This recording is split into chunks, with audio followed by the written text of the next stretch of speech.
Hello from the people of the internet. I am Hyper Super Sora, and welcome back to Remembering Avatar, where I talk about the Avatar: The Last Airbender episodes completely from my memory. Then I watch the episode and tell you what I got wrong. Today we're tackling Journey to Ba Sing Se, Part 1. I don't remember that at all. I had no idea this was a Part 1. I always just referred to it the second part of the title, The Serpent's Pass. Since the only real connection it has to the next episode is that the cliffhanger of this episode is Aang seeing the giant fucking drill and going, Appa's gonna have to wait.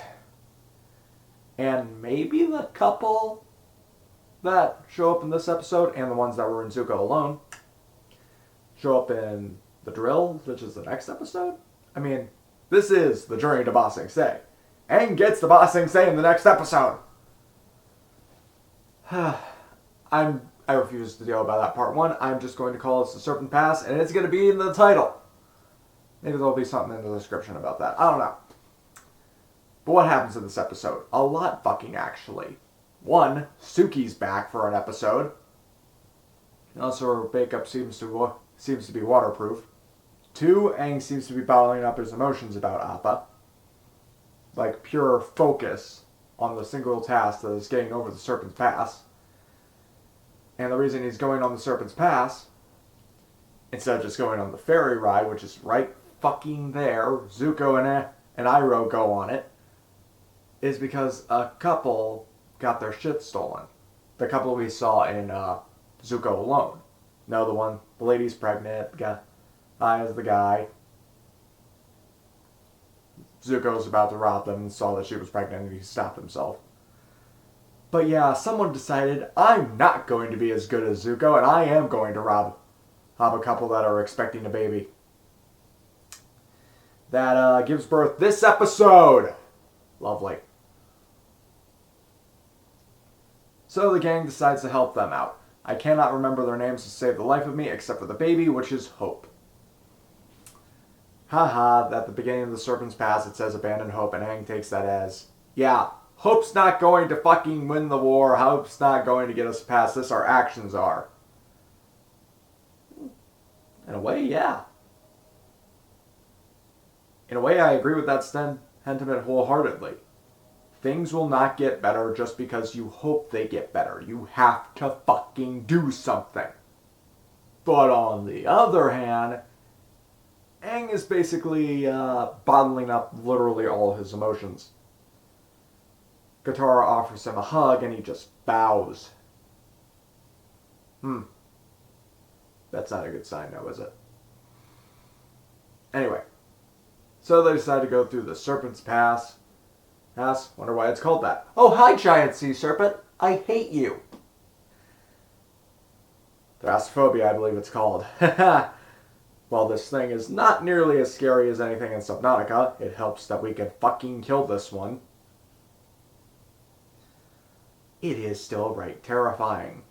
Fire Nation ships, I think. Was there? No, that's in a future episode. No Fire Nation ships, but rock slides. A literal part where you have to go underwater. Guys, there's no ferry system to get across. Well, there is a ferry system. And it probably goes through that little pass. But no, like, canoe for people that are traveling across the Serpent's Pass to get through. No, Aang and Katara have to bend a bubble. Underwater, which gets interrupted by the serpent.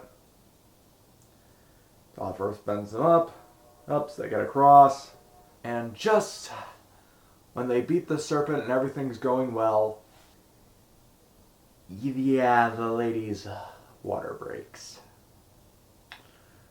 Thankfully, Katara has dealt with this situation before. She's 14. Okay. And Sokka faints at the sight. This is also the scene where this is also the episode where Toph gets a little bit more respect for Sokka. Because at first ice breaks and she's about ready to drown because she can't swim. Yeah, great on Earth. Shit on anything else. Sokka's going to help save her, but Suki jumps in first. Oh, Sokka, thank you. You saved me. Smooch. Actually, I'm Suki. Oh. Huh. You can let me drown now. She doesn't. Sokka's overprotective of Suki, Aang's bottling up his emotions. The guys, they're not having a good day. Well, except for the one husband. He became a dad. So, baby's born. Aang has a smile for the first time in the episode because of that.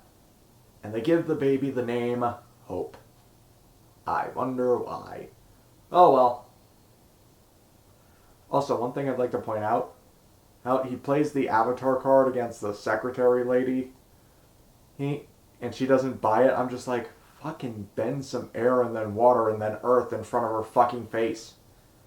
That, and also, points out to several other people, like, dressing up as Aang, and I'm thinking, you do know the Fire Nation wants to kill you, right? And the Earth Kingdom's not that far off from it. Give it a couple episodes and the Earth Kingdom will want him dead too. So dressing up as him is probably not a great idea. I'm reminded of that little side quest in the Marvel Spider-Man where someone dressed up as Spider-Man is just like, yeah, you get my fame, but you also get my enemies. Which at Aang at this point is 1/3 of a world that is also winning a 100-year war. Also, I'm not sure if it's this episode or the next episode that the Zuko plot happens. But I'm going to say it in this episode to cover my bases. I don't think it's this episode, but I'm going to do it anyway. I'm not entirely for sure. So, Zuko plot. Iroh and Zuko get on the ferry. Wait, no, now that I'm thinking about it, I think that's the next episode. Since the husband, the baby, and the wife have to meet Iroh. So I think that's next episode. So I'm going to hold off on that until that happens. Jet! Not sure what that was about, but let's watch the episode and see how far I fucked this up. Okay, so just got done watching the episode, and the own title card doesn't call it a part 1. Why is it called part 1 in the chapter select? Anyway, wife's name, Ying. Who the fuck is the other bitch with them? And the Zuko plot did happen this episode. I forget that it happened, I forget what episode it was part of. Anyway, Zuko plot. Zuko meets up with Jet, Longshot, and Smellerbee, and they ransack some food from a captain who's being kind of a pig about it. So yeah, that's fun. Jet offers Zuko like a place in their group of freedom fighters, as it were. Also, Smellerbee's a girl. Seemed pretty obvious to me. Now, if this was made today, that would be a transgender thing. I guarantee it. But it's not, so I don't need to talk about it. I avoid that can of worms for another day. Anyway. Yeah, Suki goes along only to protect Sokka, while Sokka's trying to overprotect her. They have got a half kiss, and then they kiss at the end where Sokka tells Suki that she talks too much. And if Sokka says you talk too much, you talk too much. Anyway. Let's see. I forgot about the Zuko plot, obviously. But also I'd like to point out, earlier on in the episode it's mentioned, the Fire Nation's working on something big over there. We don't know what, but something big. Then a Fire Nation ship shoots a flaming rocket at our heroes, and Aang basically bitches slaps them back into line. I was looking for some other fancy word, but no, back in the line seems right. I'm the Avatar, bitch. He basically does that with Serpent, too. Except this time he has help with Katara. Slams it into the side of a mountain. Okay, fuck that. Kind of forget that Aang's a badass sometimes. Because, we care about his emotional being and all that stuff. Also, I'd like to point out, Toph gets by the security lady just by showing one of her family crest or something like that. Basically a symbol of the flying boar, her family shit. And it's just like, oh, I'm gonna get some major clout if I do this right. So basically, Toph can get them whatever the fuck they want by throwing her weight around.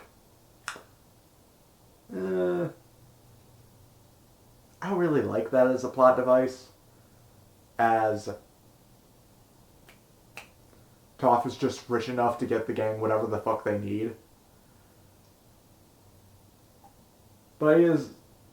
we'll hand wave it for now. It doesn't happen that often, only 2 times, and the second time fails. This is the only time where she gets away with that shit. Anyway, anything else I want to talk about? I pointed out in my notes here, Suki always meets Sokka by kicking his ass. You know what? I'm kind of happy about that. Because in the first episode where we meet Suki, she jumps him and ties him to a tree. The second one, on this episode, grabs him, interrogates him to get his ID and passports and tickets. That doesn't work. And later on, she just flats out decks him. Gotta show. Suki's gotta show that Sokka is her man. Also, Yue. Sokka having some grievances about Yue, but he gets over it and just realized, wait a minute. Suki's hot. Ding. Also, a little thing I would have changed that I mentioned in the previous segment that Aang doesn't smile. Yes, he does. He smiles in this episode. I would not have Aang smile at all doing anything fun until he sees the baby. Now, obviously, it's a cliche. Baby make people happy. I would say I hate it, but it's true. Speaking as a non-parent, but have little cousins that I helped raise, yeah, the little tiny things are bundles of joy. In small doses, mind you. By the way, the lady's name was Yang. Kind of forgot about that. I'm just going to assume the husband's name is Yang. And who was that third chick with them? I have no idea. Also at the beginning, Sokka points out it's just like, we gotta go through the Serpent's Pass. Then they meet the wife, the one random girl, and the husband. And they tell him, hey, there's a secret place that's actually safer that we can take. And then they can't take it because their shit gets stolen. The other characters look at Sokka as just like, we're not doing that. We're taking their route. It's just like, he didn't know. He didn't know about that route. He couldn't have taken it even if he wanted to. Anything else I want to really say? Jet wants a second chance. Iroh believes in second chances. Zuko doesn't really give an opinion on this. But keep that in mind for later. Jet wants to make up for the wrong he's done in the past. Put a pin in that for later. It's going to be great. I love it. Also, Jet's back. I like Jet, so we can keep him for a bit. Keep him morally gray. But yeah, Aang admits he's wrong and bottling up his emotions right away like he always does. And the episode ends with the giant fucking drill. Appa's gonna have to wait. I gotta deal with that right now. The end. This episode's fine. I consider the next episode to be better. Because suddenly they're 2-parters, even though it doesn't say that on the fucking title cards, but it says it on chapter select. Oh well. But this episode is still good. Like, Season 2 I think is the most consistently solid season. Now, I do have some grievances with Season 3. The show is ultimately amazing all the way around. Most of these episodes are good. But what stands out from the good from the great? And I think Season 2, also being my favorite, is the most consistent with that. But what did you guys think of the Serpent Pass? Leave your thoughts in the comment section down below. Leave a like on the video if you liked it. And subscribe for more bitch-slapping battleships. And hit that little notification bell to see when I upload all the time. Until next time, the Hyper Super Sora. Sayonara.